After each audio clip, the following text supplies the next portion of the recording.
సమితి కార్యవర్గ సమావేశానికి చేసినటువంటి కార్యవర్గ సభ్యులు అందరికీ నా యొక్క నమస్కారాలు. జై సేవల. ఈరోజు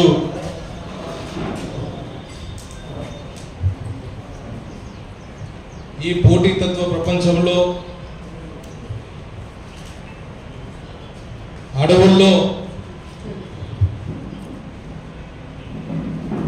గుట్టలలో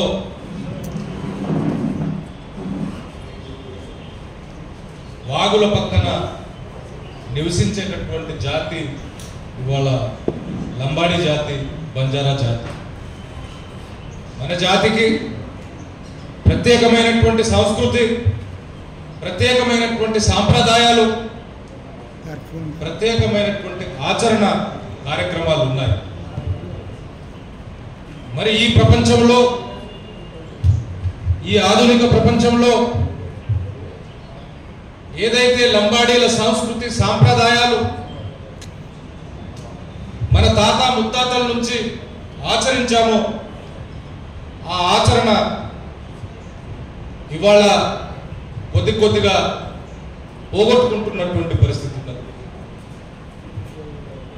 ఏ జాతి అయితే తన సంస్కృతి సాంప్రదాయాల్ని మరిచిపోతుందో ఆ జాతి యొక్క మనుగడ కూడా ఈ ప్రపంచానికి మెల్లమెల్లగా మసగబారుతుంది అనేటటువంటి విషయాన్ని మనమంతా గమనించాలి. ఈరోజు గతంలో లంబాడీల పెళ్లిళ్ళు జరిగే కార్యక్రమంలో దాదాపు ఒక అబ్బాయి అమ్మాయిని పెళ్లి చేసుకోవాలనంటే 6 సంవత్సరాల పాటు, 6 నెలల పాటు వరుడు అమ్మాయి వాళ్ళ ఇంటికి వెళ్ళి అక్కడ పనులన్నీ నేర్చేసేసుకొని పెళ్లి చేసేటటువంటి కార్యక్రమం ఉండేది గతంలో. ఆ 6 నెలల కాలంలో అమ్మాయి తల్లిదండ్రులకి ఒక అవకాశం ఏర్పడేది. ఏందనంటే ఈ అబ్బాయి మరి నా అమ్మాయిని పోషించగలుగుతాడా లేదా, ఈ అబ్బాయి సమర్థవంతంగా పనులు చేస్తున్నాడా లేదా, ఈ అబ్బాయి యొక్క నీతి ఏమున్నది, ఈ అబ్బాయి నీతిగా ఉంటాడా లేదా అనేటటువంటి అవకాశాన్ని ఆ రోజు లంబాడి ప్రజలు, బంజారా ప్రజల యొక్క సంస్కృతి సాంప్రదాయాలు ఆ రోజు కల్పించడం ఉంటే, ఆ సంస్కృతి సాంప్రదాయం కలిగి ఉంటేవి మనం. ఓ అమ్మాయిని పెళ్లి చేసుకోవాలనంటే అమ్మాయి తల్లిదండ్రులకి ఖరార్, ఉల్టా కట్నం అన్నట్టు అమ్మాయి తల్లిదండ్రులకి ఉల్టా కట్నం ఇచ్చేటటువంటి రోజులు ఉండేవి లంబాడీల పెళ్లిళ్ళ కంటే. అది పోయి ఒక క్యాన్సర్ లాగా ఇవాళ వరకట్నం అనేటటువంటిది ఒక పిశాచి ఇవాళ లంబాడి జాతిలో వచ్చినటువంటి పరిస్థితి. ఈ వరకట్నాన్ని ఇవ్వడానికి అమ్మాయిల తల్లిదండ్రులు నానా ఇబ్బందులు పడుతున్నటువంటి పరిస్థితి ఉన్నది. భూములు అమ్ముకుంటున్నటువంటి పరిస్థితి ఉన్నది. అందుకని చెప్పేసి లంబాడి హక్కుల పోరాట సమితి ఆధ్వర్యంలో ఆదిలాబాద్ జిల్లాలో ఉన్నటువంటి అన్ని తండాల నాయకులు, కార్బారి, డావ్, గేరియా అందరూ కలిసి వరకట్నాన్ని పూర్తిగా నిషేధించాలి లంబాడి జాతిలో అని తీర్మానం చేయడం జరిగింది. అటువంటి తీర్మానాన్ని ఈరోజు లంబాడి హక్కుల పోరాట సమితి రాష్ట్ర కార్యవర్గ సమావేశంలో రాష్ట్రమంతటా లంబాడీలు ఎవ్వరు కూడా వరకట్నాన్ని ఇచ్చేది లేదు, తీసుకునేది లేదని చెప్పేసి మరొక్కసారి మీరంతా ఆమోదించాలి. రెండవ అంశం ప్రీ వెడ్డింగ్ షూటింగ్. అసలు లంబాడీ సంస్కృతిలో లేనే లేదు. ఇతర కులాల పెళ్లిళ్లలో కూడా ఈ సంస్కృతి లేనే లేదు 10-15 సంవత్సరాల కింద. ఇప్పుడు ఏమైతుంది, ప్రీ వెడ్డింగ్ షూటింగ్ అని చెప్పేసి అమ్మాయి తల్లిదండ్రులు, అబ్బాయి తల్లిదండ్రులు ప్రీ షూటింగ్ వెడ్డింగ్ విషయంలో కొట్లాడుకుంటున్నారు. అమ్మాయి అబ్బాయి కొట్లాడుకుంటున్నారు, పెళ్లి కాకుండానే విడిపోతున్నారు.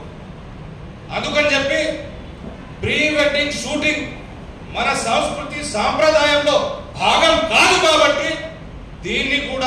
ఖచ్చితంగా నిషేధిస్తున్నామని చెప్పేసి మీరంతా ఆమోదం తెలిపాలని చెప్పేసి మనవి చేస్తున్నారు. ఎవరైనా ఫోటోలు తీసుకుంటాం, వీడియోలు తీసుకుంటాం అని అంటే అది ఎప్పుడు తీసుకోవాలి? పెళ్ళైన తర్వాత పోస్ట్ వెడ్డింగ్ షూటింగ్. మీరు ఎన్ని ఫోటోలన్నా తీసుకోండి, ఎన్ని వీడియోలన్నా తీసుకోండి, పోస్ట్ వెడ్డింగ్ షూటింగ్ లో తీసుకోండి. అంతే తప్ప ప్రీ వెడ్డింగ్ షూటింగ్ చేసుకొని ఆడ పెద్ద టీవీ పెట్టేసేసుకొని ఇదంతా ఇక నుంచి జరగదు. ఈ లంబాడి ప్రజలు ఒప్పుకోరు అనేటటువంటి విషయాన్ని నేను మీ అందరి ద్వారా మనవి చేస్తున్నాను. ఈ ప్రీ వెడ్డింగ్ షూటింగ్ వల్ల లంబాడి పెళ్లిళ్లలో అధికంగా ఖర్చులు అవుతున్నాయి. దాదాపు 2-3 లక్షల రూపాయలు ప్రీ వెడ్డింగ్ షూటింగ్ కి, ఆ తర్వాత పెద్ద స్క్రీన్ టీవీకి ఖర్చు అవుతున్నటువంటి పరిస్థితి ఉన్నది. మన లంబాడి సమాజాన్ని అధిక ఖర్చుల నుంచి కాపాడడానికి ఈ ప్రీ వెడ్డింగ్ షూటింగ్ అనేటటువంటి పిశాచిని మనం తరిమి కొట్టాల్సినటువంటి అవసరం ఉన్నదని చెప్పేసి నేను మనవి చేస్తున్నాను. మూడవ అంశం హల్దీ సంగీత్ కార్యక్రమం. హల్దీ సంగీత్ కార్యక్రమం, హల్దీ ఫంక్షన్. వెనకట పచ్చని ఆకులతో ఎడ్ల బండి పైన మన మాండవానికి పందిరి దగ్గర వచ్చినప్పుడు ఎడ్ల బండిలో పచ్చని ఆకులతో ఎడ్ల బండితో అది మన పందిరి దగ్గర ఎడ్లు వచ్చినప్పుడు, ఆ బండి వచ్చినప్పుడు మన ఆడవాళ్ళు ఆరతి పట్టి ఎంతో సోదర భావంతో, ఎంతో సంతృప్తికరంగా, ఎంతో ఆనందంగా ఆ బండిని ఆహ్వానించేది. శుభకార్యం జరగబోతుంది కాబట్టి అప్పుడు మన సంస్కృతి పరంగా ఆడవాళ్ళు పాటలు పాడే కార్యక్రమాలు ఉండేవి. ఆ తర్వాత రోకల్లో పసుపును దంచినప్పుడు మన సంస్కృతి సాంప్రదాయాల ప్రకారం పాటలు పాడేటటువంటి కార్యక్రమాలు ఉండేవి. ఆడపిల్లలు లోపల తీసుకునేటప్పుడు పాటలు పాడేటివి ఉండే మన సంస్కృతి, లంబాడి సంస్కృతి సాంప్రదాయం ప్రకారం. మగ పిల్లల్ని బయటికి తీసుకుపోయేటప్పుడు ఈ పాటల కార్యక్రమాలు ఉండేవి. ఇంత గొప్పటి సంస్కృతి, ఇంత గొప్పటి కార్యక్రమాన్ని వాళ్ళ హల్దీ ఫంక్షన్ ద్వారా నాశనం చేసుకుంటున్నటువంటి పరిస్థితి ఉన్నది. అందుకోసమని చెప్పి సాంప్రదాయ పద్ధతిలో ప్రాచీన కాలం నుంచి వస్తున్నటువంటి మన హల్దీ కార్యక్రమం ఏదైతే ఉన్నదో కేవలం దాన్ని మాత్రమే మనము ఉపయోగించుకొని ఈ హల్దీ, కొత్తగా వచ్చినటువంటి హల్దీ సంగీత్ కార్యక్రమాన్ని పూర్తిగా నిషేధించేటటువంటి కార్యక్రమాన్ని మనమంతా ఆమోదించాలని చెప్పేసి మనం ఆ తర్వాత వచ్చి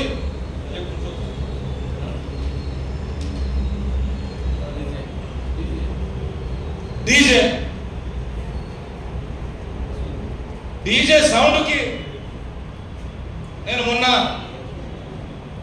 ఒక కార్యక్రమంలో వెళ్తున్నప్పుడు డీజే సౌండ్ ఎంత బీభత్సంగా సౌండ్ చేస్తుందనంటే ఒక షాప్ ఆయన చెప్పిండు, సార్ మా షాప్ లో ఉన్న గ్లాసులు అద్దాలన్నీ పగిలిపోయినాయి సార్ అని చెప్పేసి. 3-4 ఏళ్ల కడుపుతో ఉన్నటువంటి అమ్మాయికి ఆ డీజే సౌండ్ లో పోతే ఆ కడుపు పడిపోతున్నటువంటి పరిస్థితి ఉన్నది. హార్ట్ అటాక్ తో ఎవరైనా బాధపడుతూ ఉంటే ఆ డీజే సౌండ్ తోని అక్కడే చనిపోయేటటువంటి ప్రమాదం ఉన్నది. మరి ముఖ్యంగా ఈ డీజే వల్ల లంబాడీల సంస్కృతి సాంప్రదాయాలన్నీ నాశనం అవుతున్నాయి. కాబట్టి ఈ డీజే సంస్కృతిని కూడా పూర్తిగా నిషేధించడం జరుగుతుంది అని చెప్పేసి మీరంతా ఆమోదించాలని చెప్పేసి మనం చేస్తున్నాం. ఆ తర్వాత మా నాయకుడు శ్రీ వీర్ సంత్ సేవలాల్ మహారాజ్ ఫిబ్రవరి 15వ తారీఖు నాడు వారి జయంతిని మనం జరుపుకుంటాం. దేశవ్యాప్తంగా వారి జయంతికి 15 కోట్ల బంజారాలు దేశవ్యాప్తంగా ఉన్నారు. 15 కోట్ల మంది బంజారాలు సేవలాల్ మహారాజ్ని ఆచరిస్తున్నారు, పూజిస్తున్నారు.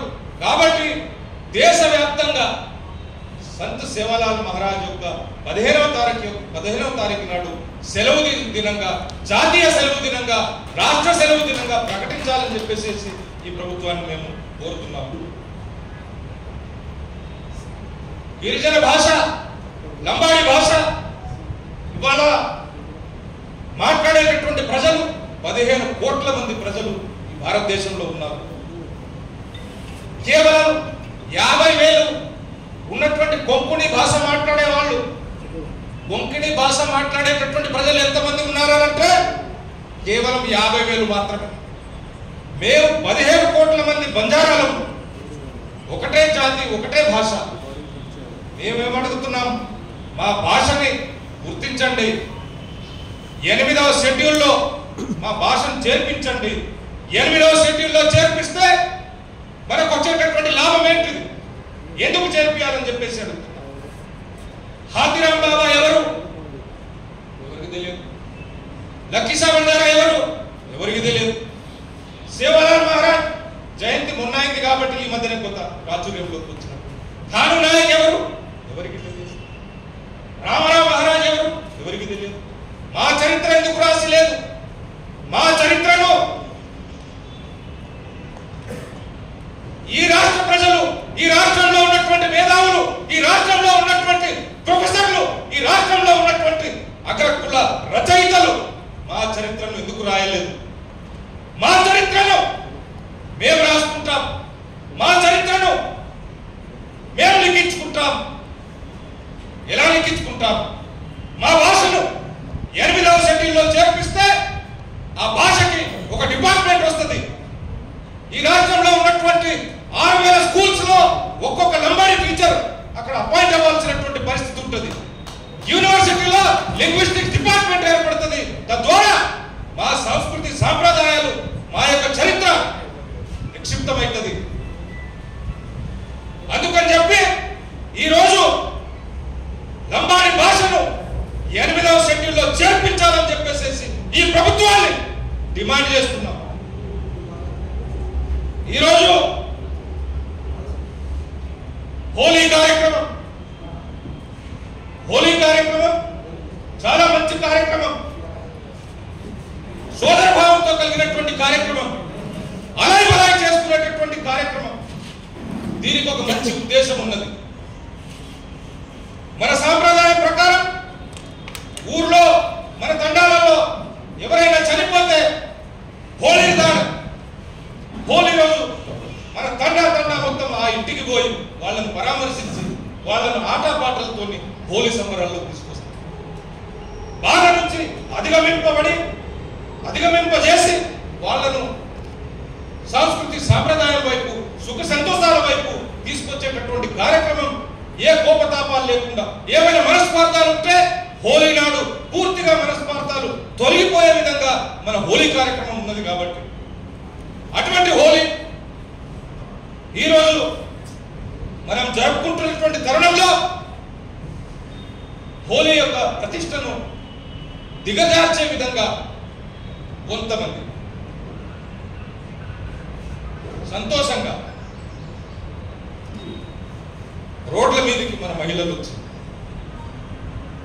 ఏదైతే డబ్బులు అడుగుతారో దాన్ని కూడా పూర్తిగా నిషేధిస్తున్నాం. ఏ లంబాడి మహిళ కూడా రోడ్డు మీదకి రావాల్సినటువంటి పని లేదు. రోడ్డు మీదకి ఎవరైనా వస్తే మనం నచ్చ చెప్పాల్సినటువంటి పని ఉన్నదని చెప్పేసి మీరందరికీ తెలియజేస్తూ, మరి ఇది మన లంబాడి జాతి యొక్క సమస్య, లంబాడి సంస్కృతిని ఏ విధంగా కాపాడాలి అనేటటువంటి అంశాలపైన మనం మాట్లాడడం జరిగింది. మరి ఇప్పుడు రాష్ట్ర ప్రభుత్వంలో లంబాడీల పాత్ర ఏంటిది? 12 మంది మంత్రులు ఉన్నారు. రాష్ట్ర కేబినెట్ లో 12 మంది మంత్రులు ఉంటే దాంట్లో 6 మంది అగ్రకులాల వాళ్ళు.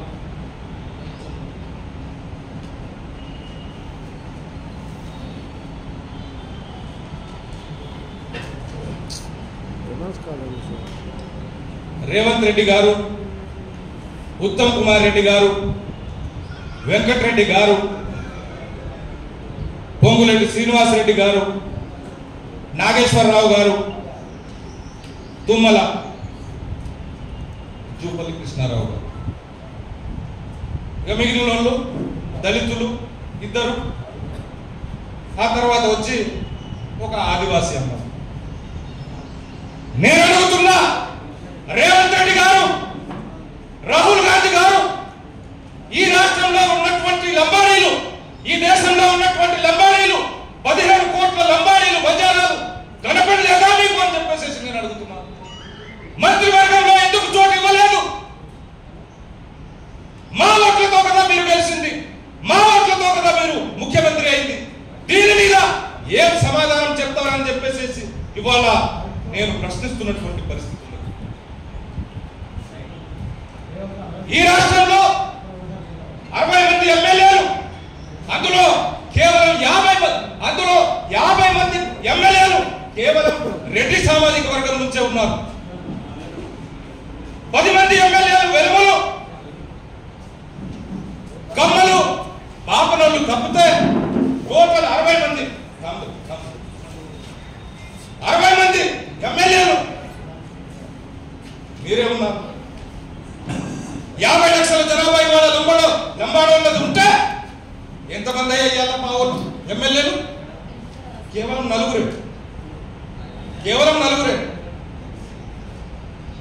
అసలు కులమే లేదు ఈ దేశంలో. నేను నాగా ఒక మిత్రుడు కలిసింది నాకు, ఎక్కడ ఉన్నదా కులం? అరే 60 మంది వాళ్ళే ఎమ్మెల్యేలు ఉంటే ఇంకెక్కడ కులం ఉన్నది? కులం ఉంటుందా? 60 మంది వాళ్ళే ఉన్నారు కదా ఎమ్మెల్యేలు, ఇంకా కులమేడు ఉన్నది? లేదు, కులం లేదు. కులం ఉందా లేదా అనేటటువంటిది నాతో మాట్లాడిన వాళ్ళు, వింటున్నటువంటి మీరంతా మనమంతా ఆలోచించుకోవాలని చెప్పేసి ఇవాళ నేను మనవి చేస్తున్నాను. 37 కార్పొరేషన్ చైర్మన్లు భర్తీ చేసిండ్రు. 37 కార్పొరేషన్ చైర్మన్లు భర్తీ చేస్తే 20కి పైన ఒకే ఒక సామాజిక వర్గం రెడ్లు ఉన్నారు. నేను అడుగుతున్నా రాహుల్ గాంధీని, నేను అడుగుతున్నా మీనాక్షి నటరాజన్ని, నేను అడుగుతున్నా రేవంత్ రెడ్డిని. ఏందయ్యా రేవంత్ రెడ్డి, ఏంది ఇది? ఇదేనా ప్రజాస్వామ్యం అంటే? ఇదేనా? నాడు గతంలో హైటెక్ సిటీ పెట్టిండ్రు. ఇక్కడ చంద్రబాబు నాయుడు హైటెక్ సిటీ పెట్టినప్పుడు మొత్తం లంబాడోళ్ళ భూములే గుంజుకున్నారు. 50,000 ఎకరం, ₹1,00,000 ఎకరం. ఇవాళ ఆ రోజు తీసుకున్నటువంటి భూములు ఇవాళ 100 కోట్ల రూపాయలకు ఎకరం పోతున్నటువంటి పరిస్థితి ఉన్నది. రాజశేఖర రెడ్డి ముఖ్యమంత్రి అయిండు, ఎయిర్పోర్ట్ కట్టిండు. ఎవరిదయ్యా భూములు? ఎవరి భూములు అవి? మొత్తం లంబాడీల భూములు. రేవంత్ రెడ్డి ముఖ్యమంత్రి అయిండు, లగచర్లలో నీ జాగిరి అనుకున్నావా రేవంత్ రెడ్డి? ఏందయ్యా ఈ తమాషా? లంబడోళ్ళేదా నీకు కనపడేది? లంబడోళ్ళ భూములన్నీ గుంజుకుంటారు, లంబడోళ్ళకు మంత్రి పదవి ఇయ్యరు, లంబడోళ్ళకు ఎంపీ సీట్లు ఇయ్యరు, ఎమ్మెల్సీ సీట్లు ఇయ్యరు. తమాషా. నేను అడుగుతున్నా ఇవాళ రాహుల్ గాంధీని, రేవంత్ రెడ్డిని లంబడోళ్ళను తొక్కి పెట్టడానికే ముఖ్యమంత్రి చేసినవా అని చెప్పేసి. ఇదంతా లంబాడీ సమాజం గమనిస్తున్నది, లంబాడీ సమాజం తిరగబడుతుంది, లంబాడీ సమాజం హెచ్చరిస్తుంది కూడా. ఈరోజు ఏమడుగుతున్నాం మనం? ఒక ఎమ్మెల్సీ బెల్లా నాయక్. నేను బెల్లా నాయక్ గారిని ప్రశ్నిస్తున్నా, అన్నా నువ్వు చెప్తేనే మా లంబడోళ్ళంతా కాంగ్రెస్ పార్టీకి ఓటేసిండ్రు, నువ్వు చెప్తేనే ఇవాళ ఈ రేవంత్ రెడ్డి ముఖ్యమంత్రి అయ్యాడు, నువ్వు చెప్తేనే ఇవాళ మంత్రులందరూ హెలికాప్టర్లో తిరుగుతున్నారు. మన జాతి ఏదన్నా, మన జాతిలో నీకే స్థానం లేనప్పుడు, బెల్లా నాయక్కే కాంగ్రెస్ పార్టీలో స్థానం లేనప్పుడు ఇంకా ఎవరిని పోయి అడుగుతాం? అందుగురించే నేను రాహుల్ గాంధీ గారిని డిమాండ్ చేస్తున్నా, మీనాక్షి నటరాజన్ని డిమాండ్ చేస్తున్నా, కనీసం 3 ఎమ్మెల్సీ సీట్లు లంబాడీలకు ఇవ్వాలి, 2 మంత్రి పదవులు ఇవ్వాలి. 6 మంత్రి పదవులు ఒక్క సామాజిక వర్గమే పెట్టుకున్నప్పుడు 50 లక్షల జనాభా ఉన్న లంబాడీలకు 2 మంత్రి పదవులు ఇయ్యరా? ఇదెక్కడి న్యాయం? ఇదెక్కడి సామాజిక న్యాయం? 50 లక్షల జనాభా ఉన్న లంబాడీలకు సేవలాల్ మహారాజ్ జయంతికి ఎన్ని డబ్బులు ఇచ్చినాం? 2 కోట్లు. 2 కోట్ల రూపాయలు దేనికోసం ఇచ్చిన? ఉత్పత్తులు కొనుక్కోనిగా, కర్పూరాలు కొనుక్కోనికి ఇచ్చినవా?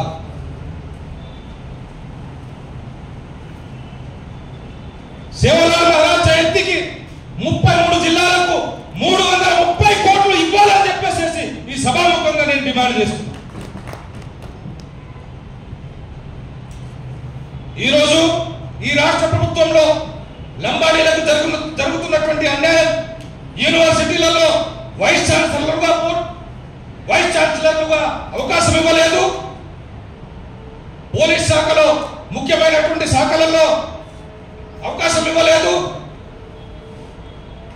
రెవెన్యూ డిపార్ట్మెంట్ లో ఎంతమంది జిల్లా కలెక్టర్లు ఇవాళ లంబాడీలకు ఇచ్చినావు? ఎంతమందికి ఇవ్వలేదు? ఇవన్నీ లెక్కలు తీయాల్సినటువంటి అవసరం ఉన్నది. ఇవాళ ముఖ్యమంత్రి కార్యాలయంలో ఒక్క లంబాడీ కూడా ఎందుకు లేడు? ఒక్క లంబాడీని కూడా ఎందుకు పెట్టుకోలేదు? నువ్వు చెప్పిన మాటలు నాకు ఇంకా గుర్తున్నాయి. ఏ లంబడోళ్ళది ఏముందా? ఒక క్వార్టరు 200 రూపాయలు ఇస్తే కొట్టేస్తారు, బిర్యానీ ప్యాకెట్ ఇస్తారు. నువ్వు చెప్పావు, కానీ ఆ రోజు మాకు అర్థం కాలేదు. ఈ రోజు మాత్రం ఖచ్చితంగా అర్థమైంది. మా లంబాడీ సమాజానికి న్యాయం జరగకపోతే, మా లంబాడీ సమాజానికి సమన్యాయం అందకపోతే తప్పకుండా మూల్యం చెల్లించుకోవాల్సి ఉంటుంది అని చెప్పేసి నేను మనవి చేస్తున్నా. మరి ఈ రకంగా ఏదైతే లంబాడీల సంస్కృతి సాంప్రదాయాలు నాశనం అవుతున్నాయి, ఆ సంస్కృతి సాంప్రదాయాలను మనం కాపాడుకోవాల్సినటువంటి అవసరం ఉన్నది. ప్రభుత్వంతో ఇంకా కొట్లాడదాం, కానీ అంతకంటే ముందు మనం ఏదైతే మన కార్యవర్గ సమావేశం ఉన్నదో, ఈ కార్యవర్గ సమావేశంలో ఏదైతే ముఖ్యమైనటువంటి తీర్మానాలను మనం పెట్టుకున్నామో, ఈ తీర్మానాలని గట్టిగా మనం తండాకి తీసుకెళ్ళి మన సంస్కృతి సాంప్రదాయాన్ని కాపాడుకుంటే ఖచ్చితంగా రాబో కాలంలో ఈ రాష్ట్రానికి ముఖ్యమంత్రి అవుతారు, దేశానికి ప్రధానమంత్రి కూడా లంబడాయన అవుతారు. ఏదో ఒక రోజు తప్పకుండా వస్తుంది. ఇది నేను చెప్పింది కాదు, సేవలాల్ మహారాజ్ చెప్పి పోయినటువంటి మాట. అందుకని చెప్పేసి నాకు ఇచ్చినటువంటి అవకాశానికి పెద్దలు మన గౌరవనీయులు రాంబల్ అన్న గారికి ధన్యవాదాలు తెలుపుతూ అందరికీ జై సేవలాల్ తెలుపుతున్నాను.